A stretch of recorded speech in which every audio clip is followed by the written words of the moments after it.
ጤና ይስጥልኝ አድማጮቻችን፣ ተመልካቾቻችን እንደምን አላችሁ? እንደምን ሰነበታችሁ? ግርማ ካሳ ነኝ። ይህ ዋሜራ ነው።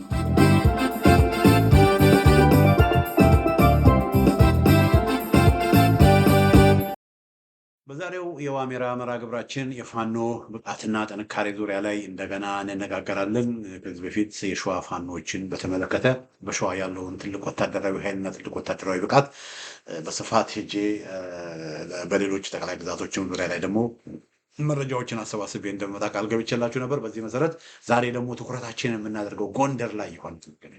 ጎንደር ላይ ያለውን ሁኔታ እንመለከታለን። በጎንደር ያለው ኃይል ምንድን ነው? በጎንደር ምንድን ነው ያለው የሚለው ዙሪያ ላይ በስፋት እንመለከታለን። ያው ከዚህ በፊትም በዚህ ጉዳይ ላይ ተናግሬያለሁ። በቅርቡ በተለይ ታህሳስ 5 ቀን 2018 ዓ.ም በዘጠኝ ከተሞች የፋኖ እንቅስቃሴ ወታደራዊ እንቅስቃሴ እንደተደረገ ዘግቤላችኋለሁ። በዘጠኝ ከተሞች በምዕራብ ጎንደር ዞን መተማ አካባቢ መሻሃ በምትባል ከተማ የጎንደር ፋኖች እዛ አካባቢ የነበረ የ78ኛ ክፍለ ጦር ካምፕን እዛ ካምፑ ላይ ጥቃት ፈጽመው እዛ አካባቢ ሙሉ ለሙሉ ካምፑን መቆጣጠራቸውን እዛ አካባቢ ያለውንም ኃይል መደምሰሳቸውን ከ250 ምናምን በላይ የታጣቂ ኃይሎች መሞታቸውን 58 መቁሰላቸውን 55 ደግሞ እጅ መስጠታቸውን ዘግቤ ነበረ እና ይህንንም ኃይል እዚህ ኃይል ላይም ደግሞ ኦፕሬሽን በሚያደርጉበት ጊዜ ከአብድራፊ እና ደግሞ ከመተማ በሁለት አቅጣጫ ለዛ መሻህ አካባቢ ላሉ ሰራዊታቸው ስንቅና ትጥቅ ድጋፍ ለማድረግ የተሰማሩትንም እነሱንም መንገድ ላይ ቆርጠው ከፍተኛ ኪሳራ እንዳደረሱባቸው ገልጬ ነበረ። በተለይ ፋኖ አደረጃ እና ይሄ በመሻ ነው። በዛው ቀን በታህሳስ 5 2018 ዓ.ም በደቡብ ጎንደር ዞን በእስቴ መካነ ኢየሱስ፣ በአርብ ገበያ፣ በጉማራ እና በአምባሳሜ ከተሞች ዙሪያ እንደዚሁ ተመሳሳይ ኦፕሬሽን ተደርጓል። ይሄን ያደረገው የአንደኛ ኮር የጀነራል ዴነችና የአንደኛው ኮር የጉና ክፍለ ጦር ያለበት ነገላዲዮ ክፍለ ጦር ያለበት የጀነራል ውባንተ አንደኛ ኮር በደቡብ ጎንደር ጎን የሚንቀሳቀሰው የጀነራል ውባንተ አንደኛ ኮር ነው።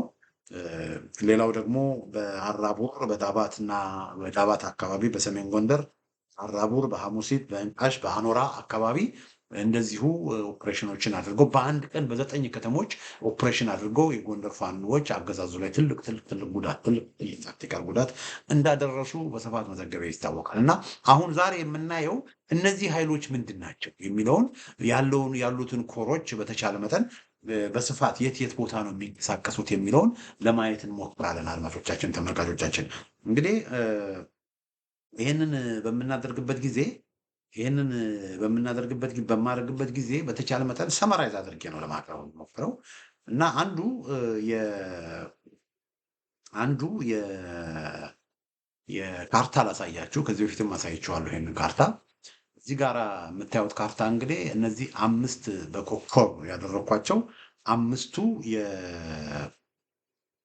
የደቡብ የጎንደር ጠቅላይ ግዛት የአፋብሃ በላይ ዘለቀ እዝ ኮሮች ናቸው ማለት ነው። 5 ኮሮች አሉ። እንግዲህ እነዚህ ከሁለት ምናምን ዓመት በፊት አድማጮቻችን፣ ተመልካቾቻችን በጣም በርካታ አደረጃጀቶች ነው የነበሩት። በቃ ባህት ነው የጎንደር መሪ፣ የጎንደር ፋኖ መሪ በርካታ አደረጃጀቶች ነበሩ። አንዳንድ አደረጃጀቶች ወያኔ ነው ጠላታችን ብለው አንዳንድ ፋኖች ወያኔ ነው ጠላታችን ብለው አሁን የጸረ ብልጽግናው እንትን ግን የማይከፈሉ እንደነ ፋኖ አጋዬ ያሉ በቃ አርፎ የተቀምጠዋሉ። በቃ የጸረ ብልጽግናው በቃ ብልጽግናን እንደ ጠላታቸው የማይቆጥሩ ፋኖ ከወያኔ ጋር ሲደረግ ግን ትልቅ መስዋዕትነት የከፈሉ ፋኖች አሉ። እነሱን እንርሳቸው። አሁን ግን በጸረ ብልጽግናው ትግል የተቀላቀሉና እየተካፈሉ ያሉ ከፍተኛ የሆኑ በጣም ብዛት ያላቸው ፋኖች ነበሩ በሁሉም ከተሞች። ጎንደር እንግዲህ 5 ዞኖች ነው ያሉት። በጎንደር 5 ዞኖች ነው ያሉት። አንዱ ዞን የካፍታ ሁመራ ወልቃይት ጠገዴ ዞን ይባላል። ኮሎኔል ደመቀ ዘውዱ የሚያስተዳድሩት እና አቶ ውሻተ ደምሌ የሚያስተዳድሩት ዞን ነው። አሁን በዞን ነው ያለው። ይሄ ዞን ሙሉ ለሙሉ በብልጽግና ስር ነው። በብልጽግና ስር። ስለዚህ እዚህ ዞን ላይ ምንም እየተደረገ ያለው ኦፕሬሽን የለም። ሌላው ዞን የሰሜን ጎንደር ዞን ነው። የሰሜን ጎንደር ዞን ማለት ዋና ከተማ ደባርቅ የሆነው የሰሜን ጎንደር ዞን። ሌላው የምዕራብ ጎንደር ዞን አለ። የምዕራብ ጎንደር ዞን እነ መተማ ከተማ ያሉበት ዞን ነው የምዕራብ ጎንደር ዞን። መተማ ብቻ ሳይሆን እነ ቋራ ምናምንም ሁሉ ያሉበት የምዕራብ ጎንደር ዞን ይባላል። መካከለኛው ጎንደር ደግሞ ደንቢያና ጎንደር ከተማ መካከለኛ ጎንደር የተወሰነ በለሳን ደግሞ ያቀፈው የጎንደር ዋና ከተማው ጎንደር የመካከለኛው ጎንደር ዞን አለ። አምስተኛው የደቡብ ጎንደር ዞን ዋና ከተማው ደብረ ታቦር አለ። እና እነዚህ 5 ዞኖች ናቸው። እና ከነዚህ 5 ዞኖች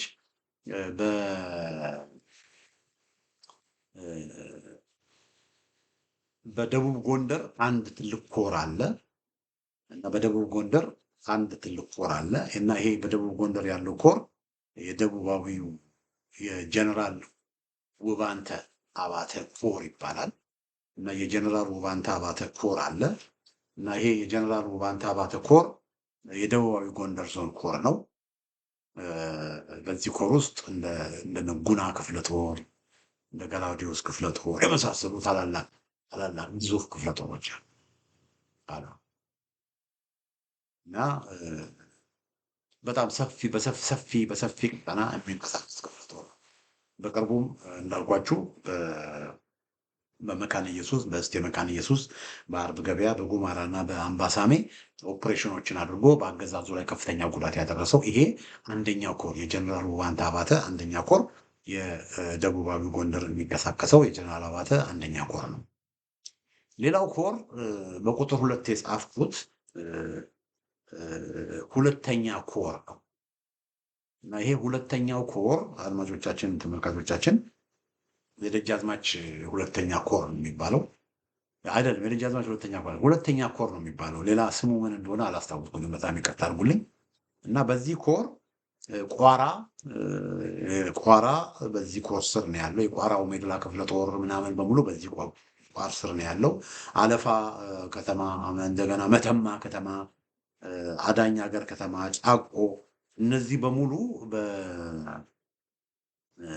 ጣቁሳ እነዚህ በሙሉ በምን ስር ነው ያሉት? እነዚህ በሙሉ በሁለተኛ ኮር ስር ያሉ ሁለተኛ ኮር እነዚህን ቦታዎች በሙሉ የሚሸፈን ነው።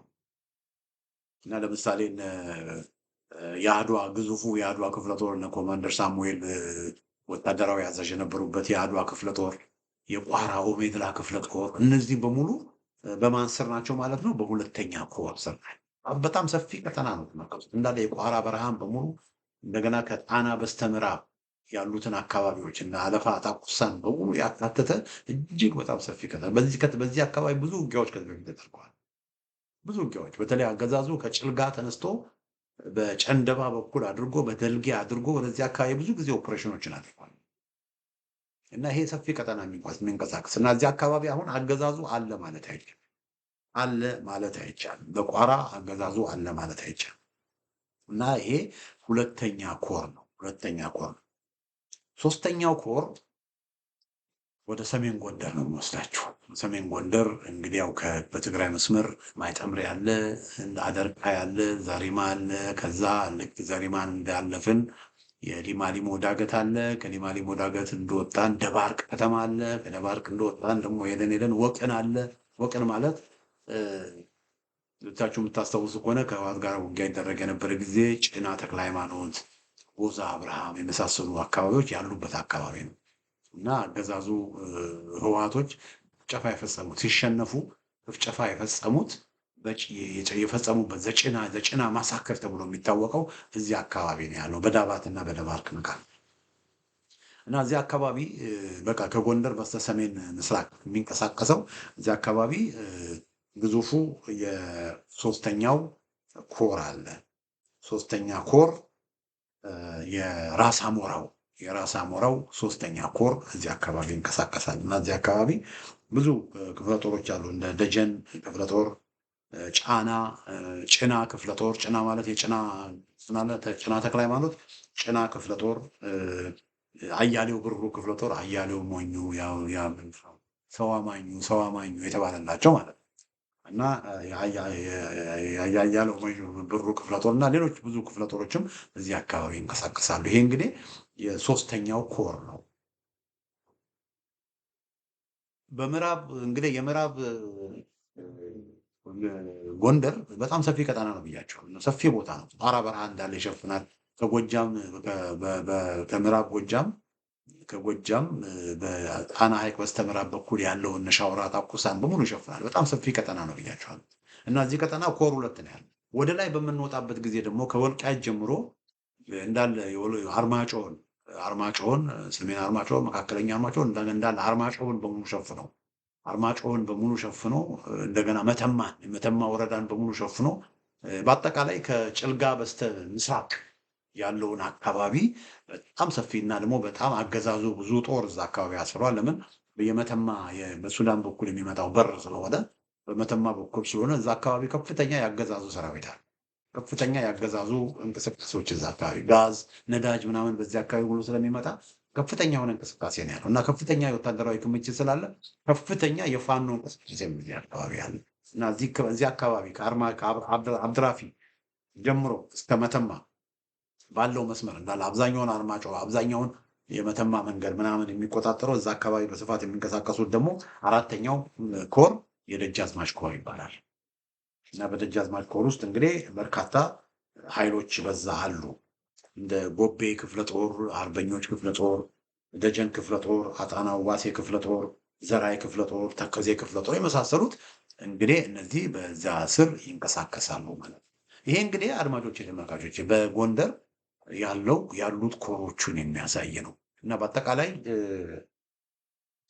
ወደ ከ30 እስከ 40 የሚቆጠር ክፍለ ጦር ነው ያሉት እና እነዚህ ክፍለ ጦሮች እንግዲህ ተመልከቱት ከ1 ዓመት ከ2 ዓመት በፊት የተበታተኑ ነበሩ። ግን እነዚህን በሙሉ አንድ ላይ በማምጣት እነዚህን በሙሉ በማሰባሰብ እነዚህን በሙሉ ትልቅ ደረጃ በማድረስ ትልቅ ለውጥ ለማግኘት ተችሏል። እንግዲህ ይሄ በጎንደር ያለው ወታደራዊ አሰላለፍ አሁን እዚህ ውስጥ አንዳንዶቻችን እንግዲህ እነዚህ የአፋብኃ የአማራ ፋኖ ብሔራዊ ኃይል የበላይ ዘለቀ እዝ ውስጥ ያሉ ናቸው 5 ኮሮች። ሌላ ክፍለ ጦር ሌላ የፋኖ አደረጃጀትም እዚህ አለ። እነሱን ሳልጠቅስ ማለፍ አልፈልግም። እነሱ ምንድነው የሸዋ የጎንደር ጠቅላይ ግዛት በሻለቃ ደረጃ በላይ የሚመሩ የፋኖ አደረጃጀቶች አሉ፣ ክፍለ ጦሮች አሉ እና ከነዚህ መካከል ለምሳሌ በፋኖ ተሾመ አበባው የሚመራ እብናት አካባቢ የሚንቀሳቀስ እብናት ማለት በአዲስ ዘመንና በአምደ ወርቅ ወሎ መካከል ያለ ነው መንገድ አለ እና እብናት አካባቢ የሚንቀሳቀስ ወደ በለሳም በተወሰነ መልኩ ወደ በለሳ አካባቢ የሚንቀሳቀስ በተለይ በአንጋፋው ፋኖ ተሾመ አበባው የሚመራ ትልቅ ኃይል አለ እዛ አካባቢ እብናት አካባቢ የሚንቀሳቀስ እና ፋኖ ተሾመ አበባው ያ እዛ አካባቢ የሚንቀሳቀሰው ኃይል የጣይቱ ክፍለ ጦር ይባላል። እና የጣይቱ ክፍለ ጦር በጣም ትልቅ ኃይል ነው እንደሆነ ነው የደረሰኝ መረጃ የሚያመለክተው። እዛ አካባቢ ትልቅ ኃይል የጣይቱ ክፍለ ጦር የሚባል ትልቅ ኃይል እዛ አካባቢ እንዳለ መረጃ ይደርሰውኛል እና ተሾመ እዛ አካባቢ ብዙ ስራ እየሰሩ እንደሆነ ብዙ ነገር እያደረጉ እንደሆነ መረጃ ደርሶኛል። በነገራችን ላይ ፋኖ ተሾመ አበባው በፊት የአማራ ፋኖ ጎንደር እዝ የነበረ ጊዜ ወታደራዊ አዛዥ የነበረ ነው። ፋኖ ተሾመ አበባው ሻለቃ ሀብቴ መሪ ሲሆን ምክትሉ ወታደራዊ አዛዡ ሻለቃ ተሾመ አበባው ነበረ። በጣም በጀግንነቱ የሚታወቅ፣ በብስለቱ የሚታወቅ፣ በትህትናው የሚታወቅ በተለይም ደግሞ የጎንደር ፋኖች አንድነት እንዲመጣ ብዙ የደከመ ብዙ የሰራ ወንድም ነው እና እሱ የሚመራው በሱ ስር ትልቅ ኃይል እብናት አካባቢ እንዳለም መረጃዎች ደርሰውኛል። ትልቅ ኃይል እብናት አካባቢ እንዳለ መረጃዎች ደርሰውኛል። አድማጮቻችን፣ ተመልካቾቻችን፣ ሌላው የሻለቃ ደረጀ በላይ ራሱ የሚመራው የበጌምድር ክፍለ ጦር አለ። የበጌምድር ክፍለ ጦር ደንቢያ ደንቢያ የሚባለው ቦታ እንግዲህ ከጎንደር ወደ ታች በምንመጣበት ጊዜ ጎንደር ከተማ አለ። የጎንደር ከተማ ወረድ ስንል አዘዞ ከተማ አዘዞና ጎንደር አንድ ትዊን ሲቲስ በቃ አንድ ላይ ያሉ ናቸው ማለት ይቻላል። አሁን ለምሳሌ አውሮፕላን ማረፊያው የጎንደር አውሮፕላን ማረፊያ ያለው አዘዞ ነው ማለት ይቻላል። አዘዞ ጋር ነው። ስለዚህ አዘዞ ማለት ያው ጎንደር ከተማ ማለት ነው። እና አዘዞ ጋር ስንደርስ ሶስት መንገዶች አሉ። አንዱ መንገድ በእንፍራንዝ በኩል አድርጎ በአዲስ ዘመን በኩል አድርጎ ወደ ወሮታው የሚሄድ ነው። አሁን ወደ ደብረ ታቦር መሄድ ከተፈለገ ካርታውን ላሳያችሁ። እዚህ ጋር ከጎንደር ወደ ታች በምንወርድበት ጊዜ ወደ ጸዳ በሚለው እናልፍና ማክሰኝት የምትባል ከተማ እናልፍና ከማክሰኝት እንፍራንዝ የምትባል ከተማ እናልፋለን። ትልቅ ገዳም ያለበት ከተማ ነው እንፍራንዝ። ከእንፍራንዝ ደግሞ አዲስ ዘመንን እናልፋለን። አዲስ ዘመን ጋር ወደ ወሮታ እንሄዳለን። ከወሮታ ወይ መንገድ ተገንጥለን ወደ ደብረ ታቦር እንሄዳለን፣ ወይም ደግሞ ወደ ታች ወደ ባህር ዳር እንሄዳለን። አዲስ ዘመን ጋር ደግሞ ስንደርስ ሌላ አስፋልት መንገድ ያልሆነ ሌላ መንገድ አለ ወደ እብናት ውስጥ። ይሄ አንዱ መስመር ነው። ከዛ ከአዘዞ ደግሞ እንደገና ወደ ቆላ ድባ የሚሄድ ደግሞ ሌላ መንገድ አለ። ቆላ ድባ ሲባል ሰምታችኋል። ዋልድባ ቆላ ድባ እንዳይባላል። ቆላ ድባ ወደ ታች ደንቢያ ውስጥ ወደ ቆላ ድባ ይላል። ከቆላ ድባ ወደ ታች ስንሄድ ቋሂት የምትባል ከተማ እናገኛለን። ቋሂት ጋር አንድ መንገድ ወደ ጎርጎራም የሚሄድ መንገድ አለ። ጎርጎራም ራሱ የደንቢያ አካል ነው የሚባለው። ጎርጎራ ላይ ከፍተኛ የአገዛዙ ኃይል አለ። ከዛ ወደ ታች ደግሞ ስንሄድ አባይን ተከትለን ወደ ታች ስንሄድ ደግሞ እነ ደልጊ አሉ። እና ይሄ አካባቢ ምንድነው የሚባለው? አድማጮች የተመልካቾች ይሄ አካባቢ ደንቢያ ይባላል። እና እዚህ ደንቢያ አካባቢ በስፋት የሚንቀሳቀስ ኃይል አለ። የበጌምድር ክፍለ ጦር በሻለቃ ደረጀ በላይ የሚመራ እንደገና ከደንቢያም አልፋችሁ ደግሞ እንደነ ጨንደባ አካባቢ እስከ ጭልጋ ድረስ እስከ አይከል ድረስ እስከ ጭልጋ ድረስ እዛ መስመር ላይ በስፋት የሚንቀሳቀስ በሻለቃ ደረጀ በላይ የሚመራም ደግሞ ትልቅ ኃይል አለ። እና እንግዲህ የማውቃቸውን ነው የምነግራችሁ። በሸዋ ጠቅላይ ግዛት ውስጥ በተሾመ አበባው የሚመራ እብናት አካባቢ ያለ ኃይል አለ። ሻለቃ ደረጀ በላይም የሚመራ ደንቢያ አካባቢ ጭልጋ አካባቢ የሚንቀሳቀስ ሌላ ትልቅ ኃይል አለ፣ የፋኖ አደረጃጀት። እና እነዚህ ኃይሎች በፊት ትላንትና እንደ ጠላት ይተያዩ ነበር። አሁን ግን አብሮ በጋራ ኦፕሬሽን እያደረጉ አብሮ ተያይዘው እየሰሩ ያሉ ናቸው። ሌሎች ክፍለ ጦሮችም ሊኖሩ ይችላሉ፣ ግን መረጃ የለኝም። ምናልባትም ሌሎች ክፍለ ጦሮች መረጃው ያላችሁ ሰዎች ካላችሁ መልእክትን አስተያየት እንድትሰጡኝ ኮሜንት እንድታደርጉልኝ በዚህ አጋጣሚ ጠይቃችኋለሁ። ወደ ጋይንት አካባቢ የአንበሳው ጋይንት ክፍለ ጦር የሚባል የገብርዬ ክፍለ ጦር የሚባሉ ነበሩ እና እነሱ ምን ደረጃ ላይ እንዳሉ አላውቅም። መረጃዎች ለማሰባሰብ ሞክሬ ምናልባትም እዛ አካባቢ ያለው ኃይል ያው በባህዴኖች እዛ አካባቢ ስለገቡ ባህዴኖች እዛ አካባቢ አፋሕድ በባህዴን ተይዘው በባህዴን ተጠርንፎ የለ አፋሕድ ውስጥ ባህዴኖች አሉ አይደለ? እና በአፋሕድ ውስጥ ያሉ ባህዴኖች በተለይ የሻለቃ ከፋለው ደሴን ሞት ተከትሎ እዛ አካባቢ አንዳንድ ነገሮች ምን ያህል የተወሳሰቡ እንደሆኑ መረጃዎች ደርሰውኛል። እና እዛ አካባቢ ስላለው በአጠቃላይ በጎንደር ጠቅላይ ግዛት እዝ ፋኖች ውስጥ ከደረጀ በላይና ደረጀ በላይ ከሚመራው የበጌምድር ክፍለ ጦርና ተሾመ አበባው ከሚመራው የጣይቱ ክፍለ ጦር ውጭ ስለሌሎቹ ምን ያህል ቁመና ላይ እንዳሉ ምን ያህል ደረጃ ላይ እንዳሉ ማን እንደሚመራቸው ወዘተረፈ ብዙ መረጃው የለኝም። እና ምናልባት በሚቀጥለው ጊዜ የጎንደርን አስተላለፍ በስፋት በማቀርብበት ጊዜ እነሱም ጋር ተጨማሪ መረጃዎች ካገኘኝ በተሟላ ሁኔታ ጎንደር ያለውን ነገር አቀርባለሁ ማለት ነው። እና እንግዲህ ምንድነው ወገኖቼ የጎንደር ጠቅላይ ግዛትን ሙሉ ሳንቀት ተመልከቱ። የአፋብኃ በላይ ዘለቀ ዕዝ ያለውን ኃይል ተመልከቱ፣ ያለውን ጥንካሬ ተመልከቱ። በዚህ ላይ ደግሞ እነ ደረጀን ብንጨምር እነ ተሾመን ኃይል እነ ደረጀን ኃይል ብንጨምር የጎንደር ጠቅላይ ግዛትን ኃይል ደግሞ ስንጨምር ጎንደር ምን ያህል ኃይል ሊኖረው እንደሚችል ደግሞ እንገምት። እና በጎንደር ትልቅ ኃይል ነው ያለው። ትልቅ ኃይል ነው ያለው። እና በጎንደር ያለው ኃይል ወገኖች በመቶ ሺህ የሚቆጠር የታጠቀ የሰለጠነ የተደራጀ በፊትም የጎንደር ፋኖች ወገኖች የውጊያ ብቃት እነሱን የሚያማይል በውጊያ ብቃት የጎንደር ፋኖችን የሚያማይል ወያኔ ወደ ጎንደር መታ በነበረ ጊዜ ማን ምን እንዳደረጋት ታሪክ የሚመሰክረው።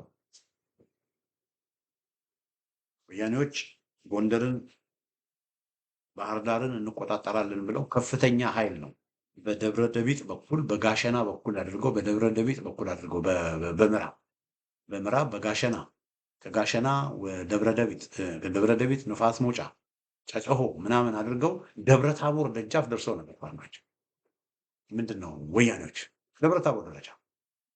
ከደብረ ታቦር የመለሳቸው ማን ነው? የሸዋ ፋኖች ነው የመለሷቸው። ህዝቡን የመለሳቸው ህዝቡን የመለሳቸው። አንዱ ብቻ ስንት እዛ አካባቢ ደብረ ታቦር አካባቢ አንዱ ብቻ አንዱ ገበሬ ብቻ ስንት ጥይት ስንት ወያኔዎችን እንደማረከ ታሪኩን ሰምተናል።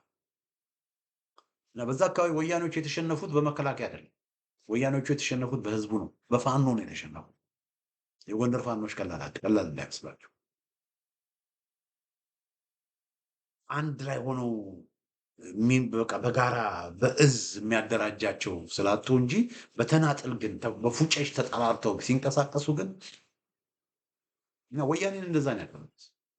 በዛ በደብረ ታቦር መንገድ ብቻ አይደለም ወገኖች፣ በደብረ ታቦር በንፋስ መውጫ በጋይንት መስመር ብቻ አይደለም። እንደዚሁ ከዋገምራ በሰቆጣ አድርገው በአምደ ወርቅ በኩል አድርገው ከአምደ ወርቅ ወደ እብናት ሄደው በእብናት አድርገው ወደ አዲስ ዘመን መጥተው ከአዲስ ዘመን ወደ ላይ ወደ ጎንደር ወደ ታች ወደ ባህር ዳር ሄደው ጎንደርና ባህር ዳርን ለመቆጣጠር ከፍተኛ ኃይል በአምደ ወርቅ በኩል ልተዋል። ሁለተኛ መስመር በዛም መስመር እብናት አካባቢ ከእብናት የመጡ ከበለሳ የመጡ የጎንደር ፋኖች ናቸው ቀጥ ያደረጓቸው። ሶስተኛ ደግሞ በጣም የሚገርመው በጀነራል ምግበይ ራሱ የሚመራ ኃይል ቀጥታ ማይጠምሪን ተቆጣጠሩ፣ ጠለምትን ተቆጣጠሩ፣ ከማይጠምሪ አደርቃይን ተቆጣጠሩ፣ ከአደርቃይ ዛሪማን ተቆጣጠሩ። ዛሪማን ከተቆጣጠሩ በኋላ ወደ ደባር ለመምጣት ሲሞክሩ በሊማ ሊሞ ዳገት በኩል አልቻሉ። ስለዚህ ምን አደረጉ? ወደ ከ15,000 በላይ ሰራዊት ኮር አንድ የሚባለው የነሱ በጀነራል ምግበይ የሚመራው ኮር አንድ የሚባለው ከ15,000 በላይ ሰራዊት ምን አደረጉ? ድምፃቸውን አጥፍተው ፊት ለፊት በተራራው በሊማ ሊሞ ዳገት በፊት ከመዋጋት ሳያስቡት ብለው ወገራ ወደ በቃ ከዛ ከንትን ከሰሜን አይደለም በስተቀኝ ወደ ቆላ ወገራ ሄደው ወደ ቆላ ወደ አንገረብ ወንዝ አካባቢ በአንገረብ ወንዝ በኩል ወደ ቆላ ወገራ ሄደው ልክ ሰሚ ሰርክል አድርገው በደባርቅና በዳባት መካከል ቦዛ አብርሃም ላይ ተከሰቱ። ከ15,000 በላይ የሚሆኑ ሌሊቱን ሙሉ ሲጓዙ ቆላው ሲጓዙ ብለው በቃ ማንም ሰው አያውቅም። እንትን መከላከያም የለም ማንም የለም። በቃ መከላከያና አንዳንድ እንትኖች ደባርቅ ላይ ጠብቋቸዋል። በሊማ ሊሞ ዳገት ከመጡ በሚል እነሱን ለመቀበል እዛ ደባርቅ ላይ ጠብቋቸዋል። ሊማ ሊሞ ተራራ ላይ ሆነው ይጠብቋቸዋል። እነሱ ግን ያንን ተራራ አልፈው ጥምጥም በቆላ ዞረው ቆላውን ዞረው ቆላ ወገራን ዞረው በዳባትና በደባርቅ መካከል ቦዛ አብርሃም ላይ ተከሰቱ። ወደ ወቀን አካባቢ ጭና ላይ ማምጣት። የዚህን ጊዜ ያንን ሂደት ያስቆመው ማን ነው? የሸዋ ፋኖች፣ የጎንደር ፋኖች፣ የጎንደር ህዝብ ነው ያስቆሙ። የጎንደር ሚሊሻዎች፣ የአማራ ልዩ ኃይል ነው ያስቆሙ። ከፍተኛ የሆነ ሽንፈት ደረሰባቸው። ከፍተኛ የሆነ ሽንፈት። ከዛ እየሸሹ እያመለጡ ሲሄዱ የዛን ጊዜ ነው የጭናን ማሳከር የፈጸሙት። የጭና ማሳከር የሚባለውን የፈጸሙት የዛን ጊዜ አስታውሳለሁ። በነጋታው ነው ቦዛ አብርሃም ላይ ተከሰቱ። እዛ ጭና አካባቢ ከፍተኛ ውጊያ ተደረገ። መከላከያ የለም እዛ አካባቢ ወገኖች። የጎንደር ፋኖች ነው ዜሮ ያገቧቸው። ከዛ በኋላ በነጋታው አስታውሳለሁ ባጫ ደበሌ ወጥቶ ሁሉ መግለጫ ሰጠ። በምግበይ የሚመራ ኮር አንድ ተደመሰሰ ብሎ ባጫ ደበሌ መግለጫ ሰጠ። ግን የደመሰሰው ማን ነው? የደመሰሰው የአማራ ፋኖች ናቸው።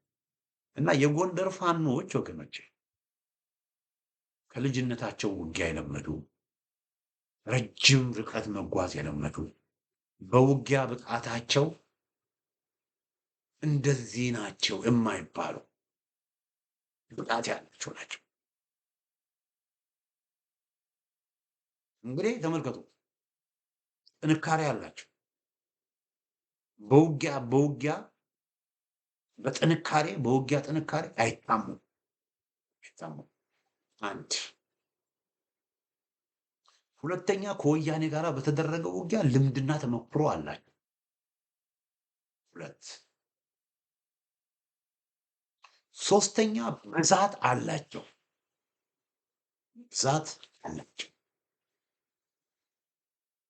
አራተኛ፣ የጎደላቸው አንድ ነገር ነበር።